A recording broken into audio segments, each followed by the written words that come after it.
Bonjour à tous. Alors oui, dans un premier temps, le titre de la vidéo paraît absurde, surtout lorsqu'on constate que prochainement, en juillet 2025, il y aura 2 films de super-héros qui vont sortir en salle, 2 projets assez attendus et qui vont sans aucun doute bien fonctionner au box-office. Mais alors, pourquoi cette vidéo a ce nom? Car on peut également constater depuis plusieurs années que les films de super-héros ne plaisent plus autant par rapport à la dernière décennie. On peut vérifier cela avec les avis des spectateurs, qui sont pour la plupart très moyens pour ces films, mais également avec leur box-office où il y a plus d'échecs que de films rentables. Même pour des films qui ont plus dans une majorité, je pense à Thunderbolt qui est sorti cette année, où il n'a pas réussi à être rentable. De plus, certains choix pris par les studios de ces films divisent pour la plupart ou carrément sont détestés par les fans du genre. Je pense au cas du futur film Avengers Doomsday, où il y a environ un an, lors du Comic-Con, Marvel a fait l'annonce que l'acteur Robert Downey Jr. rejoint le casting pour interpréter le Dr Doom, alors que dans le passé, cet acteur a été l'interprète d'Iron Man pendant presque 10 ans, et en plus, l'arc narratif du personnage était terminé. Donc avec ces nombreux points, on peut se demander si les films présentant des super-héros plaisent encore ou carrément si le genre s'approche de la fin. Pour répondre à cette problématique, je vais revenir sur l'histoire du genre, pas spécialement détaillée, juste présenter les films mémorables et comprendre le contexte actuel, puis commencer à creuser la question en revenant sur les principaux reproches faits à ces films. Je tiens à dire que dans cette vidéo, je vais surtout parler des films tirés des licences DC Comics et Marvel, et malgré que je reste objectif dans cette vidéo en présentant des reproches trouvables sur internet, il y aura à certains moments des séquences où j'expose mon avis personnel. Donc je vous demanderai de respecter mes avis, et si vous voulez présenter les vôtres, n'hésitez pas à les présenter dans les commentaires.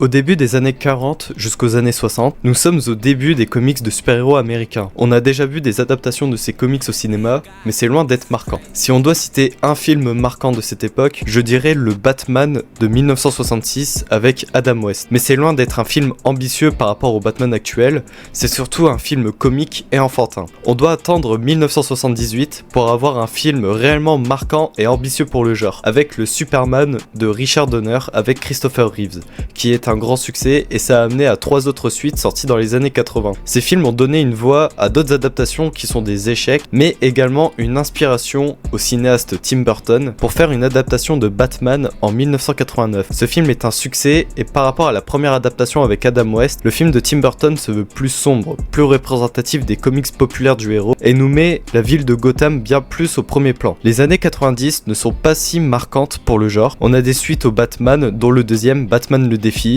toujours réalisé par Tim Burton, qui est bien reçu par la critique et il a bien marché, alors que les 2 autres films, bien qu'ils ont fonctionné au box-office, ils ont un accueil critique très négatif. Et après, en 1998, on a eu le film Blade, tiré d'une licence Marvel, film moins grand public car il se veut bien plus sombre et violent que les Batman. Il faut surtout attendre les années 2000 pour avoir les films qui propulsent le genre, avec dans un premier temps le film X-Men, sorti en 2000, qui est un bon succès, mais surtout, on a eu une trilogie de films qui ont eu un immense succès et qui juste après ces films, on a eu plein de films adaptés de comics. Je parle de la trilogie Spider-Man, réalisée par Sam Raimi. Et également, du côté de DC Comics, on a eu la connaissance d'une nouvelle trilogie sur Batman, dirigée par Christopher Nolan, avec en particulier The Dark Knight qui est très bien reçu. Il a dépassé le milliard de recettes et il a remporté 2 Oscars. Et en 2008, on a le lancement par le producteur Kevin Feige d'un univers cinématographique sur la licence Marvel où tous les films sont dans un univers connecté. Donc cette année, on a eu le lancement de Marvel Studios et du fameux Marvel Cinematic Universe, plus populaire avec le nom MCU. Univers démarré avec le premier film Iron Man. Et à partir de là, on est sur l'âge d'or des films de super-héros. Les années 2010 représentent selon moi l'apogée de ces films avec le fameux MCU qui ont produit 23 films sur 10 ans avec environ 3 films par an. Cette mode a été prise par d'autres studios comme DC Comics qui ont lancé un univers partagé qui a débuté avec Man of Steel, Sony avec un univers regroupant les antagonistes de Spider-Man mais sans le tisseur, univers lancé avec Venom en 2018, mais même d'autres studios qui n'ont pas de rapport avec les super-héros, comme la boîte de production Legendary Pictures qui ont lancé le Monsterverse, qui est un univers qui regroupe des monstres du type Godzilla et Kong. En film marquant de ces années, je peux citer les 4 Avengers, précisément les 2 derniers qui sont probablement les 2 plus gros événements au cinéma de cette décennie. Black Panther en 2018 qui a été très acclamé par rapport à son message et il a remporté 3 Oscars, ou même Les Gardiens de la Galaxie en 2014 qui a également proposé une patte propre par rapport au film sur un regroupement de super-héros. super-héros. Et après, hors le MCU, je peux citer les Deadpool du côté de la Fox, acclamé pour sa prise de risque qui est d'adapter un personnage borderline au cinéma, et pour la violence du film qui le rend moins accessible, mais au final il a été un beau succès au box-office. Et aussi Logan pour son récit qui se rapproche plus d'un film d'auteur, et comme Deadpool,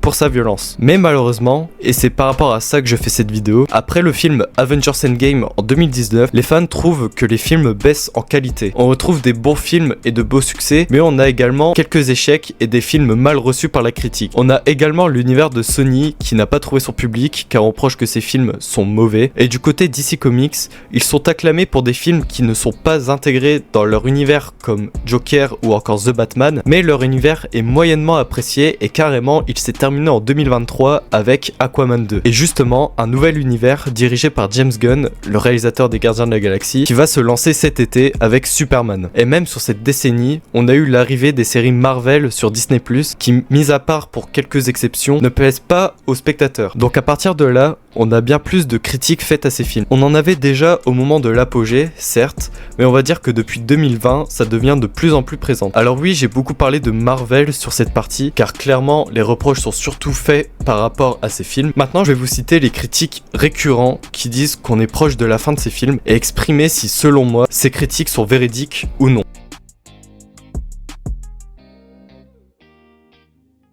Je tiens à redire que c'est des reproches assez généraux. Je ne vais pas tout citer, seulement les plus récurrents, et je reprécise que je vais partager ma vision par rapport à ça, avec une justification, et pour ceux qui ne sont pas d'accord, je vous demanderai de ne pas envoyer des commentaires négatifs, et d'ailleurs, n'hésitez pas à partager vos avis sur ça. Déjà, j'ai l'impression, on reproche le fait qu'il y a plus de mauvais films de nos jours par rapport à avant. Et sur ça, je ne suis pas spécialement d'accord. En effet, ces dernières années, on a eu plus de mauvais films que de bons films. Mais même pendant la dernière décennie, où on qualifie de la meilleure pour le genre, on a le droit à beaucoup de films très mal reçus par les spectateurs, voire même détestés. Et carrément, si on va de décennie en décennie, il y a toujours eu des mauvais films de super-héros. Et si on inverse le raisonnement, cette décennie, donc les années 2020, on a eu des bons films de super-héros et on a toujours des films prévus avec une grande ambition derrière. Après, et ça je suis entièrement d'accord, c'est pour les nouveaux spectateurs qui veulent découvrir un film du genre appartenant à un univers partagé. C'est sur le manque d'accessibilité de l'univers. Alors, je ne dis pas que les films sont complexes, loin de là, je ne qualifie pas ces films comme expérimentaux, mais ce que je veux dire, pour mieux comprendre le raisonnement, je vais illustrer ce point par un exemple. Pour voir un dernier film du studio Marvel, il faut rattraper des films précis, plus des séries disponibles sur Disney+, pour avoir toutes les références et comprendre les volontés du film par rapport à avant et par rapport à l'avenir de l'univers. Encore, si c'est sur des licences avec moins de 10 films, je trouve que l'argument n'est pas valable, mais en prenant l'exemple du Marvel Cinematic Universe,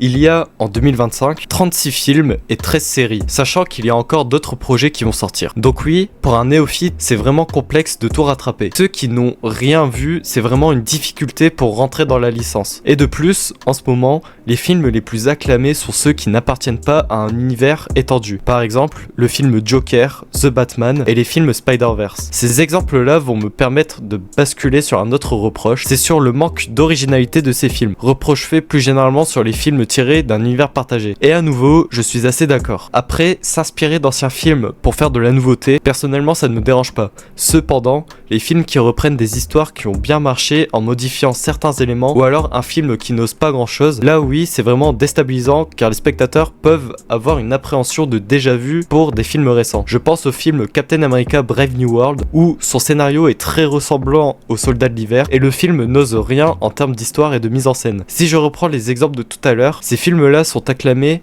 pour justement leur côté original. Je dis original pour le genre, car oui, ces films s'inspirent d'autres films déjà existants, mais ils proposent une vision et de l'âme. Joker, qui est un film parlant de psychologie et d'un homme tombant dans la folie, montré comme un film de Martin Scorsese à la Taxi Driver ou La Valse des Pantins. The Batman, qui est un film privatisant plus l'enquête et le sombre en allant plus sur du polar, un peu comme Seven ou Zodiac. Et les Spider-Verse, pour changer la manière de raconter une origin story et surtout s'illustrer par l'animation en explorant plein d'éléments impossibles de montrer en live action, et qui d'ailleurs, après ces films, plein d'autres films réutilisent ce style d'animation. Après, il y a aussi d'autres reproches faits à ces films, comme les effets spéciaux qui sont moins bons, l'humour qui en devient lourd, les directions prises par les studios sur l'avenir de la saga, ou même sur le fanservice. Mais ces reproches ont existé déjà lors de la dernière décennie. Alors, est-ce qu'on peut dire que c'est la fin des super-héros au cinéma? Globalement, je ne pense pas, car on est loin d'être sur la fin fin en sachant qu'il y a encore plusieurs projets qui ont été annoncés. Et à mon avis, un film comme Avengers Doomsday, ça va faire beaucoup de bien pour le box-office. En revanche, il y a des choses qui selon moi expliquent la baisse d'appréciation sur ces films. Je vais reprendre un argument de tout à l'heure, le manque d'originalité de ces films, car le problème c'est que la grande majorité de ces films se ressemblent tous. Pas d'idée de nouvelles mises en scène et le schéma narratif. Et justement, on acclame tant la trilogie Spider-Man de Sam Raimi et la trilogie Batman de Christopher Nolan, car déjà, ça paraît simple, mais quand on parle de ces films,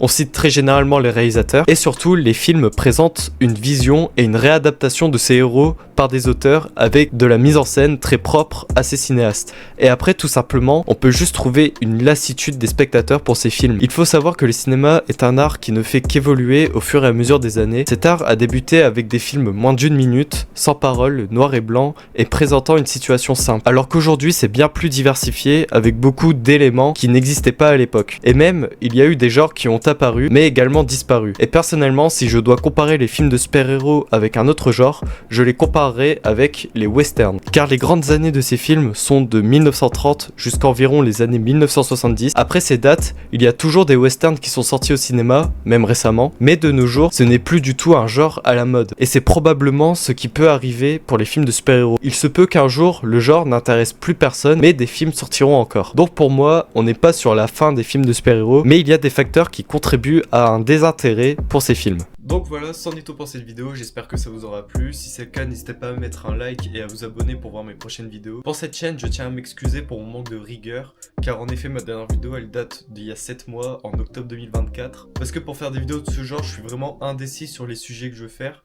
Par exemple, j'avais proposé une vidéo sur mon serveur Discord qui finalement je l'ai annulée. Donc je vais essayer de faire plus de vidéos à l'avenir, mais à chaque fois que je dis ça, il y a 1 ou 2 vidéos qui sortent par an. Donc si vous voulez voir des vidéos plus régulièrement de moi, je vous recommande de me suivre sur TikTok, où je poste des critiques de nouveaux films ou des classements de films. Et même si vous voulez voir des avis sur des films, que ce soit récents ou anciens, je vous recommande aussi d'aller sur Letterboxd où je suis très régulier dessus. Donc voilà, j'en ai fini, j'espère que ça vous a plu et je vous dis à bientôt pour une prochaine vidéo.